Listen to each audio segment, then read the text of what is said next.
Masih di Malaysia dan kita kali ini nak fokus pada satu perkara yang penting. Ya. Sebab kita pun insya-Allah akan melalui zaman-zaman yang kita boleh beraya, boleh gerak ke kemari. Kita bimbang kalau berlakunya kemalangan maut. Ya. Yang mana menunjukkan peningkatan yang saya rasa agak kritikal untuk kita renungkan kembali di mana ruang yang dapat kita perbaiki untuk keselamatan bersama. Okey, Op Selamat pada kali ini mencatatkan 135 kemalangan maut dengan 141 kes kematian direkodkan di seluruh negara dalam tempoh 8 hari dan ini dilaporkan meningkat daripada 2019 ketika sebelum era pandemik itu bermula. Jadi ini kita ingin bawakan perbincangannya bersama dengan dua tetamu kita untuk kita perkenalkan cara panggilan video. Kita bersama Profesor Madya Dr. Lau Teck Hua yang merupakan Ketua Pusat Penyelidikan Keselamatan Jalan Raya Fakulti Kejuruteraan UPM dan Profesor Dr. Rosmi Ismail, Profesor Pusat Kajian Psikologi dan Kesejahteraan Manusia Setara di UKM. Assalamualaikum dan selamat pagi untuk Profesor. Assalamualaikum warahmatullahi wabarakatuh dan selamat pagi. Ya, terima kasih diucapkan kepada kedua-dua yang akan sudi bersama kita. Mungkin saya nak mulakan dengan Profesor Madya Dr. Lau Teck Hua berkaitan dengan statistik kemalangan ini. Apa yang boleh kita fahami? Kerana kita tahu ianya ada Op Selamat yang telah pun dilancarkan. Pelbagai kempen juga telah pun diberikan education kepada semua kan. Kenapa masih lagi meningkat dari sudut penggunaan jalan raya, keselamatan jalan raya ni, Profesor Madya?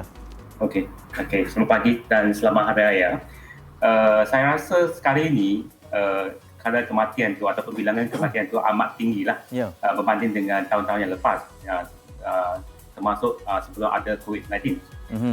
Salah satu sebab mengapa kadar kematian tu meningkat adalah sebab kali ini kita nampak ada banyak kenderaan, high number of traffic.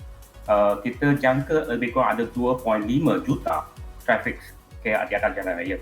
So jika kita tengok apa dah dibuat oleh pihak yang berkuasa macam traffic police tu, saya rasa mereka mesti fikir cara yang ataupun format yang baru. Mereka tak boleh guna format lama. So mereka mesti cari strategi yang baru, teknik yang baru. Apa yang saya nampak tu ada sedikit perubahan lah, tapi mungkin tak dapat buat dengan cukupnya. Ialah mereka guna drone untuk mengawas lalu lintas. Okay, so saya harap di masa depan, masa yang akan datang atau off lagi tu, mungkin raya Cina kan dan sebagainya itu. So mereka mesti mempertingkatkan dan memperbanyakkan penggunaan teknologi baru, termasuk drone itu. Baru boleh kita nampak dia pada kesan. Itu dia dari segi teknologi. Mungkin Profesor Dr. Rosmi nak mungkin meninjau dari perspektif yang agak berbeza tentang konteks psikologi dan manusiawi itu sendiri. Mungkin ada yang kurang, ada yang perlu diperbaiki dan apa mungkin natijahnya. Silakan Profesor. Terima kasih Saudara Fitri dan Hanif.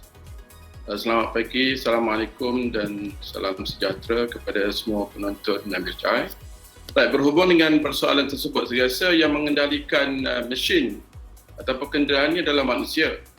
Lainlah kalau kita ada sistem macam Dr. Lau sebut tadi, ada monitoring system ataupun pemandu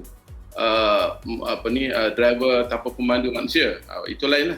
Cara ni yang mengendalikan kenderaan adalah manusia. Jadi manusia dia ada elemen-elemen psikologi. Ada emosi, ada perasaan dan sebagainya, ada marah. So ada elemen kognitif, kemampuan berfikir, ada elemen emosi untuk berhadapan dengan situasi dan sebagainya. Juga penting adalah sikap.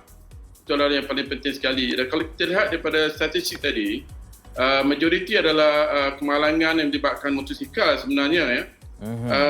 Kalau lihat pada data 2019, 7 daripada 10 kemalangan adalah melibatkan motosikal dan pembonceng. Dan data terbaru kita pada OPS yang terkini ni adalah setiap 3 kemalangan, 2 adalah motosikal. Dia bertambah daripada 70% kepada 80% ataupun lebih.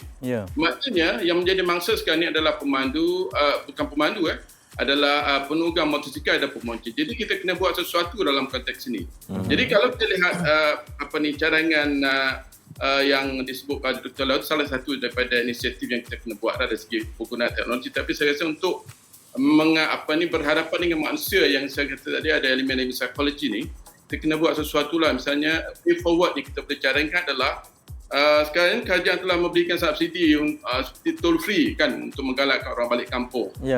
bila peluang ini ada, mana orang seolah-olah macam kelkatu keluar daripada saraf. Berpusu-pusu keluar untuk balik kampung sebab nak kerja percuma. Jadi kalau saya cadangkan, why not kita gunakan terbalik itu, kita gunakan subsidi tadi untuk menggalakkan penunggang motosikal menggunakan public transport, misalnya bagi tiket percuma kepada mereka. Jangan guna motosikal sebab motosikal ni bahaya. Sebab dia beroda dua dan tendensi untuk kemalangan adalah sangat tinggi. Oleh itu, kalau kerajaan boleh fikirkan daripada 80, saya difahamkan ada 80 juta kos yang terpaksa ditanggung oleh kerajaan untuk memberi tol free tadi kan, subsidi. Why not kita tukar duit 80 juta tu, kita berikan tiket percuma, train percuma, bas percuma kepada orang-orang yang tidak mampu balik kampung, hanya mampu bawa motosikal, bagi mereka peluang ini untuk mereka lebih selamat balik dalam keadaan yang lebih selamat. Maksudnya mengurangkanlah penggunaan motosikal tu kerana lebih membahaya dari sudut statistiknya, Prof. Juga ada implikasi juga kepada aspek kewangan dan untuk membantu mereka ni. Mungkin kembali pada doktor nak tanya, mungkin ruang apa lagi yang kita lihat ada kekurangan? Mungkin di jalan-jalan persekutuan ke, di mana-mana ke, dan juga mungkin kawasan memang kita tahu ini memang kawasan yang panas, jadi perlu ada penambahan pembesaran jalan ke, atau apa lagi untuk fokus pada kawasan-kawasan yang berbahaya ni, doktor? Apa yang saya faham, kebanyakan kemalangan yang melibatkan motosikal tu, dia bukan motosikal yang datang dari KL.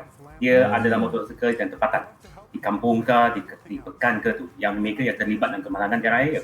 So yang kita pun boleh nampak sebenarnya pembinaan jalan raya di Malaysia tu memang kita ikut British punya standard. Cantik. Kita nampak cantik. Orang luar dari Cambodia ke dari Vietnam, mereka pun bagi tahu cantik ia berjalan, tapi jika kita fikir dengan betulnya, jalan yang kita bina tu memang dia tak sesuai digunakan oleh motosikal. Mereka seolah-olah mereka dah diketepikan, dan kita nampak ada banyak kebahayaan bila mereka berkongsi jalan raya space dengan kenderaan. Hari biasa macam tu, dari hari ke turun off selamat tu, kita nampak keadaan tu lagi kritikal. Lagi kritikal. So that's why jika kita tak dapat mengurangkan penggunaan motosikal semasa musim raya tu, kita mesti bagi tahu mereka tu kebahayaan ni, dan jika boleh pihak kerajaan tu perlu mesti fikirlah, mungkin dah sampai masa kita mesti fikir macam mana kita nak ubah sesuaikan pembinaan jalan raya supaya kita ada space yang tersendiri bagi khas kepada penggunaan motosikal. Biasa kita tengok polis tu di sebalik tiang kan. Ni daripada atas letak perasan, nanti surat saman sampai ke rumah. Itu yang dikatakan oleh Dr. Lau tadi. Okey, kita ada sedikit saja, kita masih lagi bersama dengan Prof dan juga Dr. Lau. Sedikit berkaitan dengan apa yang boleh dirangkumkan untuk Op Selamat pada kali ini dan juga kempen keselamatan jalan raya. Silakan Prof terlebih dahulu. Okey, untuk saya rasa untuk tahun ini dan akan datang, kita kena fikirkan satu cara baru atau way forward.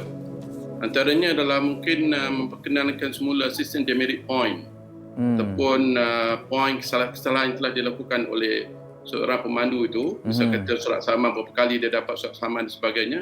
Kita anggap itu satu poin bagi satu kesalahan ataupun kesalahan yang berat boleh double, boleh triple point dia.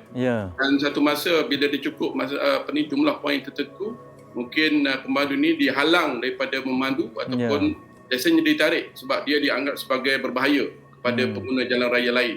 Yang keduanya, mungkin kita kena mengambil kira aspek sistem baru yang biasanya dalam Islam ada sistem ni telah lama disebut, iaitu sistem diat, iaitu sistem pampasan. Maknanya sesiapa yang menjadi penyebab kepada kemalangan ataupun kecederaan, kemalangan sebagainya, dia perlu membayar pampasan kepada mangsa. Jadi orang akan takut, saya rasa, kalau kita memperkenalkan sistem diat ini ataupun sistem pampasan ini. Setiap kesalahan yang dilakukan menyebabkan kecederaan atau kematian, dia perlu membayar. Misalnya kalau patah kaki berapa ribu, berapa juta dan sebagainya. Jadi ini saya rasa salah satu lagi inisiatif yang kita boleh lakukan untuk meningkatkan kesedaran bahawa isu kemalangan ni adalah saat kita perlu pandai serius lah.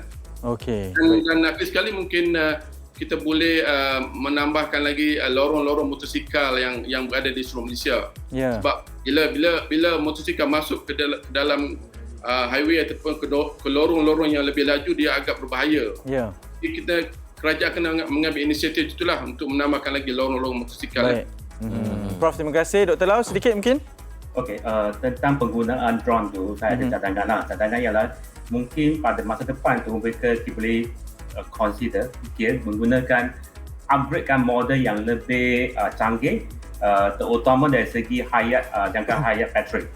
Okay, sebab tadi mereka kata hanya boleh cover 2 km, agak pendek lah. Okay.